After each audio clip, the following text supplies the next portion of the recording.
senang sekali saya bisa berada di depan ibu-ibu yang saya hormati ini, dan ini satu penghormatan yang tinggi bagi saya bisa berada di sini. Selamat datang di channelnya Miss Warga Center, guys.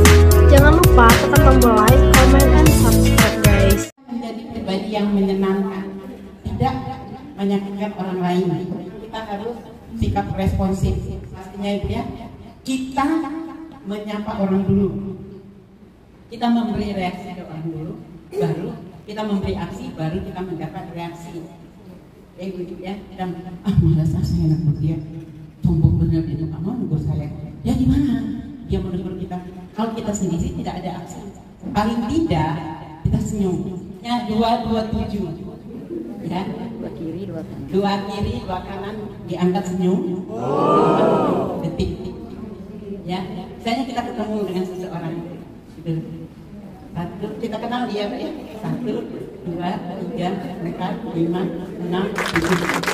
Jadi kalau kita tertatap mata dengan seseorang yang belum kita kenal, ya biasanya gimana ibu? Tapi jangan lama-lama. Senyumnya senyum hanya 1 detik sepintas, ya. Dan kita setelahkan dengan nanggung. Dan senyumnya jangan naik benar, sedikit aja naiknya. Kayak gini, saya ketemu ibu ini baru. Sedetik kan, detik atau 2 detik. Saya gini. Jadi kan itu yang ya gitu. Jadi kita tunjukkan bahwa kita mau berteman dengan siapapun, kita mau berteman dengan dia. Nah, kalau kita berjumpa dengan orang yang memang kita kenal, sebaiknya kita salaman, kita kasih senyum 227, kemudian kita salaman. Jadi hal-hal yang boleh dan yang tidak boleh, nama responsif ya Bu ya. Mengembangkan pembicaraan. Mengembangkan pembicaraan Bu, kita hanya menguasai beberapa kalimat-kalimat pendek yang bisa memancing komunikasi. Ya, ibu-ibu sudah tahu? Ada yang sudah tahu ibu-ibu? Pasti ada yang tahu. Kita menanggapi pembicaraan. Oh iya, kapan, di mana, dengan siapa? Gitu aja. Udah gitu? Teman kita ngobrol kan, udah gitu gimana? Oh, selanjutnya gimana? Itu aja ibu-ibu. Kita sudah jadi pendengar yang baik. Kita sudah mengembangkan komunikasi lawan bicara kita. Ya. Kalau kita menjadi tempat curhat yang baik, menjadi teman komunikasi yang baik, insya Allah teman-teman kita senang. Dan kita kurang banyak masalah. Memperlihatkan sikap menghargai. Ya ibu-ibu ya, jangan sampai kita ada yang bicara, oh udah yang bicara. Kamu ini enggak ini, jangan itulah. Itu kita menghargai. Saya ini sebenarnya enggak sombong, tapi saya malu saja bertemu sama dia. Nah itu kalimatnya gimana? Dia mengatakan dia tidak sombong, tapi sikapnya menyombongkan diri. Saya enggak sombong, tapi biar begini-begini. Saya ini dokter, saya ini. Kalau dia itu apa? Kecil. Ya, itu kalimat-kalimat yang katanya tidak sombong, tapi menyombongkan. Ya. Orang yang sombong itu dia nggak tahu batas kesombongannya, ya itu dan tidak menghargai, berarti kan tidak menghargai. Kamu anak kecil sana ngomong sama anak, ada nggak ibu yang gitu? Kamu anak kecil sana, itu pasti psikolognya melarinya gitu, ya. Kita wajar nggak boleh anak kita mendengar ada pembicaraan rahasia, tapi jangan dengerin ya anak ya, ini kan rahasia kita mama dewasa. Nantinya kita ngobrol lagi. Jadi dia pergi dengan hati senang. Tapi kalau kita pergilah sana, kamu anak kecil, sering saya dengar gitu. Ya, ibu ya. Jadi itu kita kurang memberikan kesempatan lawan bicara. Jangan kita jadi pembicara terus. Harus kita kasih lawan bicara. Bosan nggak itu kalau punya teman yang ngomong terus tanpa titik koma, nggak memberitakan orang lain. Ya. Kalau kita begitu, kita rubah. Ya, mulai saat ini kita rubah, jangan lagi kita begitu. Karena orang yang suka menguasai pembicaraan tidak disukai orang. Walaupun dia suka, tapi hatinya mendongkol. Ya, berarti kita sudah menjadi pribadi yang tidak menyenangkan. Dia menjadi menyumbang pendapat. Ya, kita harus juga memberi sumbangan pendapat ya. Tapi bukan menghakimin.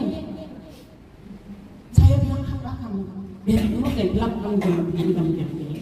tapi nyatanya kamu masih juga begini. Akhirnya kan kamu gitu. Apa kata saya begini? Nah itu menghakimi. Kita jangan pernah menghakimi.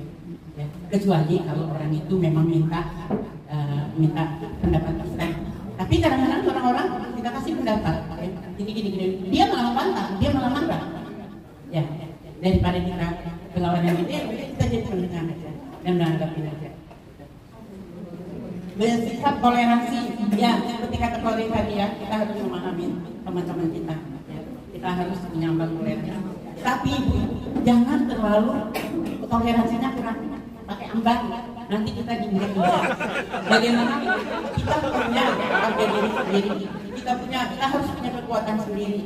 Jangan toleransi, kita injak-injak. Jadi kita melihat juga, jadi kita harus punya ambang toleransi, punya batasan. Jadi kalau kita nggak punya batasan toleransi, kita menjadi orang yang lemah. Ya. Kemudian berupa amarah menjadi canda. Nah, ini penting dalam organisasi. Seperti Ibu tadi bilang. Ya, hilangin baper. Orang baper nggak bisa begini. Ya, kalau temannya bilang bisik-bisik dikit orang, pasti bilangin saya itu. Ya kan? Dicandain temannya dikit. Bukan kamu sekarang berseri benar. Dia bilang saya berseri. Dia padahal dia menghina saya. Nah, itu baper.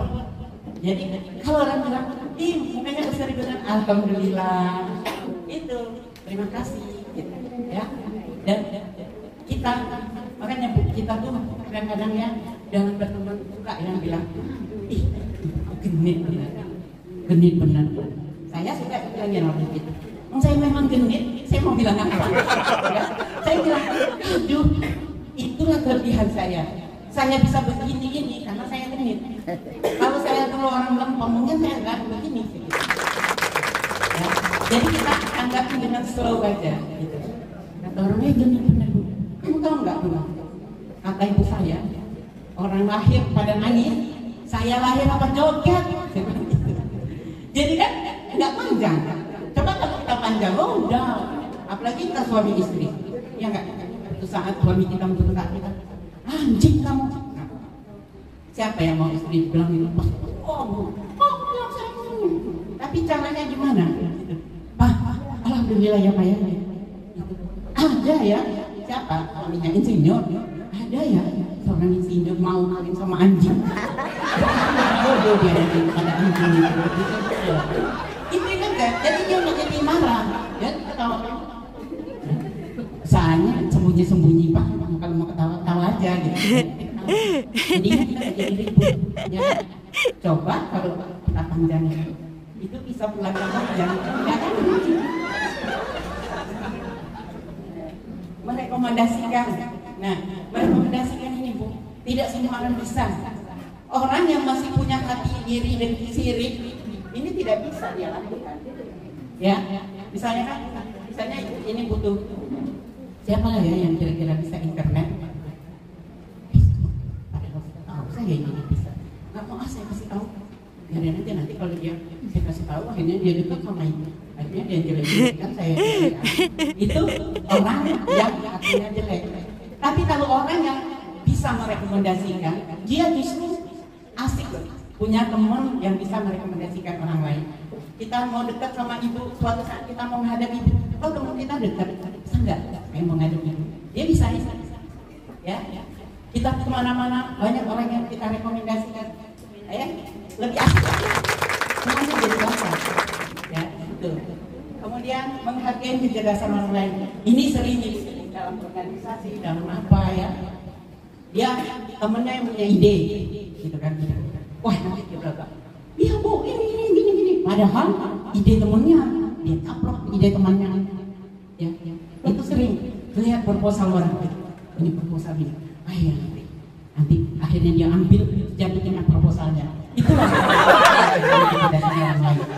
Dia belajar sama saya pengembangan kepribadian. Dia bisa berubah pribadinya, ya. Kalau orang yang bisa menghargai, gitu. Oh ya, saya bisa begini karena Ibu Miswari. Saya ingat kata-kata Ibu Miswari itu begitu. Nah, itu kalimat-kalimat orang yang bisa menghargai orang lain.